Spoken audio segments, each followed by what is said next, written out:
kiddos, it's the best time of year. Who has their annual Goodwill Halloween costume trip planned? Let me see hands. Hands. Come on. I know you're lying. Come on, show me. Who else? None of you? You're liars. Okay, well, I know more than half of you typically just hop in one of your weirdo Richter friends' cars because you actually don't know where the store is. I could have showed you months ago. Goodwill is my safe haven. Since I turned 15, I discovered the orgasmic bliss of half-off colored price tags and mom jean moth smell. Here is my process. I pull up, let out a walked in with a few items on my list, just a few, find one of them, and then with typewriter hands, flick through every item in one aisle until my wrist turns blue. Go to a cart. I fill it until it blocks my vision, and I bump into every other person in the store. Sneak said cart into the fitting room directly below the fitting room rule signs I'm violating. Try on everything 2 to 3 times to make outfits, and test out each piece's workability level. And 3 hours later, leave with a Santa Claus-sized sack of worn-out, perfectly 80s, tagless clothes that do not get washed until after the first wear. This is me. This is my heaven. Everyone knows me as the Goodwill Queen.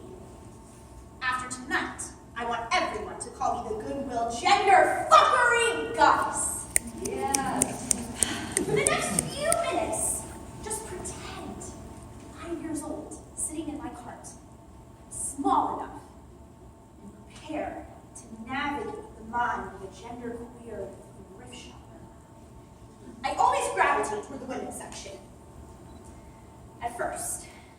But one time, I stayed there for a really long time. I eyed the most gorgeous Paula Abdul-esque jumpsuit.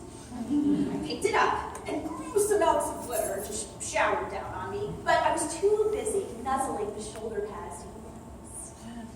I first wore it when I was 18 for a theater arts class performance and a Halloween dance later that year. I worked for a second time for my friend's 21st AC. I rocked the shit out of that thing. The blonde and purple pixie cut and blue stilettos. I was voguing all night, darling, drunkenly hitting on the scantily clad pirate dancer on the box, to which I had no success. I even let a friend borrow it in February for the Black Herstory Ball. And to watch her fall in love with it made me fall in love with it all over again. Its fierceness is indescribable, and it boosts my confidence through the roof. Now, I had to try that one on to make sure my bubble ass wouldn't split the seams. But I love when I spot something that'll fit perfectly without a fight. Those turquoise, Spanish, blue corduroy booty shorts. I wore them every day in Amsterdam. I was obsessed. If I still had them, handed them to you, you think, wow, they can't even fit my fucking pinky in one of the legs. But I wore them riding around on my bike. Or in the hip-hop class.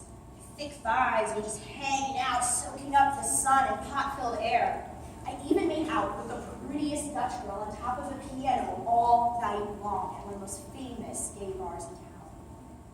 I cried when I actually did split the seams of that for my bubble ass. But hey, 5 months of wine and bread was well worth it. So, the men's section isn't that daunting, but it's not the easiest to really navigate, considering you can't find a cool pattern amidst all XXL same-size polos. My most recent purchase was the perfectly warm wool XXL J. Crew Jack Brown sweater. A cool $100+ at any Nordstrom's, and I paid less than the cost of 2. Summer. I lived in an apartment that turned out to be a really bad decision, but even in the midst of a 90-degree day, leading into a 70-degree night, I could do yoga in it, I could cook, I could write poetry, pretty much sleep in that sweater, nothing else, and feel completely at ease. The problem with my affinity for the clothes that I turn into art is not how they break my bank account again after a splurge, but rather how long they last in my house before my mother gets a hold of them. and thinks she's doing her own goodwill by throwing them away. I've yet to figure out how to explain what thrifting does for me. Gender is art. Gender is performativity. I believed this long before Judith Butler royally fucked my cis-normative mind. Goodwill is my gender studies archive, and I am its most frequent renter. I used to go back to campus after a great haul, wear a brand new piece to hang out with my friend, and I would wake up the next morning to a variety of greetings as we strolled along outside. She told me that many of her pals referred to me as hobo chic because of my thousands of layers of maternity clothes. The very next day, I would wear track pants and a crushed velvet crop top while I was running for homecoming court, and at least 5 people stopped me to ask me how much weight I lost. Objectification is real, people. No matter how you look, someone will be displeased or a little bit too pleased with your body during the most vulnerable moments of your day when you just want to crawl and fucking rock. Try time and time again to live out my gender expression through others or find ways to suppress it with good incentive. I dressed up my ex in drag for Halloween and snuck him out of his conservative father's gaze. Such an adrenaline rush. I recently tried growing out my hair for the first time since 2012 with a promise to my 13-year-old cousin that I would pay her $50 if I dyed it a weird color or cut it before it reached shoulder length. I remember the first time she saw part of it shaved, she blurted out, "Alexis, why can't it just look normal? Why can't you just have normal hair again?" Let's just say she'll be collecting my next paycheck in full. How about this bet? All right, see your hands again. How many people can guess how many times I was called Miley fucking Cyrus after I shaved my head and dyed it blonde? Even though I did mine first. When she started dressing too out there like a slutty freak at the same time that I wanted to wear all of my cool Goodwill stuff and feel comfortable in my body, yeah, none of you will guess. Then she came out as gender fluid, and suddenly it became cool to break norms. Everything clicked. The light bulb just flickered. I sat in my bed one night in March while my parents were out. I watched non-binary and genderqueer coming out videos on YouTube for 3 hours. I came out as sexually queer roughly a year before this night, but I realized my gender had always been fluid. I defied norms by playing with all the boys on a t-ball team. I lifted tons of weight for swim team throughout high school. I spit in public when I run, and drool might just hang down my chin a little bit too long to still be considered just the thing a tough but cute girl does on her run around town. I watched my dad cook all of our family meals and sew on all of my Girl Scout pouches. My mom's the breadwinner and doesn't hold her tongue for anyone. A week after that epiphany, Caitlyn Jenner was born to the world. I walked downstairs to make my usual evening tea when my dad looks up from his phone to exclaim, "Hey Al, I heard Bruce's new name is Sophia or something. Wonder why he chose that."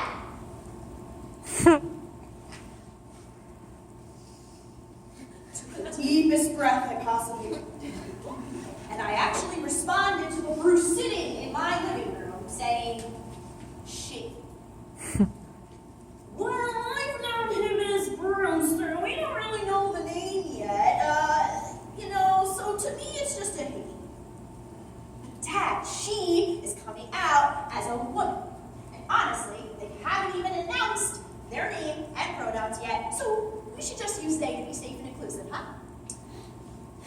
My mom's lecture on her opposition to my justification of y'all and they, them, theirs just starts dancing on through my head because apparently it's not in the dictionary. It's not proper English. And then my dad's voice takes on a whole new energy. "Alan! I'm 60-something years old. I grew up with Bruce, the Olympic athlete. How do you expect me to change overnight? I just can't do that. I don't really have to. At least I asked him a little bit about my stuff.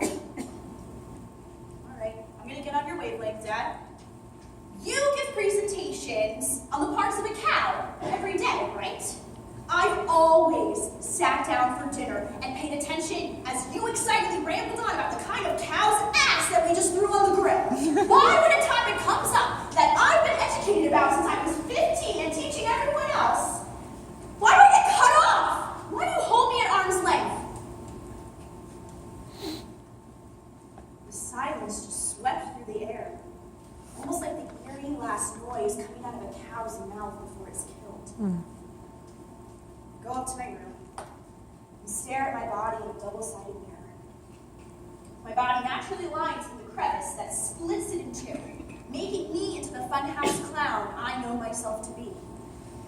I shift at different speeds and angles to dissect my parts. I envision the map of a bull that adorns my father's work cubicle. Black dotted lines run from spot to spot, naming differing values and fat contents. One day, my milk-filled tits are perky and feminine and wonderful and sexy. I move just a few inches. I'm flat-chested and have a boulder-sized axe that reminds me of all of the gross boys in middle school that couldn't keep their hands to themselves in the lunch line. My abs are always there, and if I was just a walking torso, most of my days would be a hell of a lot easier. If all of us were just born as walking torsos, coming out as any gender you'd like would be a lot fucking easier. My parents could have wrote they, them, theirs on my birth certificate without hesitation. After this epiphany, I sit on my makeup-stained rug and reflect on the point that my dad just made. How would I ever get him to call me by my correct pronouns when he can't even acknowledge those of a distant celebrity with whom we have no connection? My fingers reached for the walk-in closet door handle. Allie steps into her Goodwill wonderland. My Levi cutoffs, my 60s colored blouses, my perfectly crisp white Keds are my friends. They don't question me. They know I appreciate them for who they are. I make them a part of my walking art piece when I step outside. I always let people know their first home and how well they're adjusting to their new home. Most of my pieces are actually on display for my new OkCupid prospects, if you want to check it out later after the show. A recent suitor messaged me with the following. You seem like you'd really be into the Halloween spirit. What are you planning on dressing up as? What would give him that idea?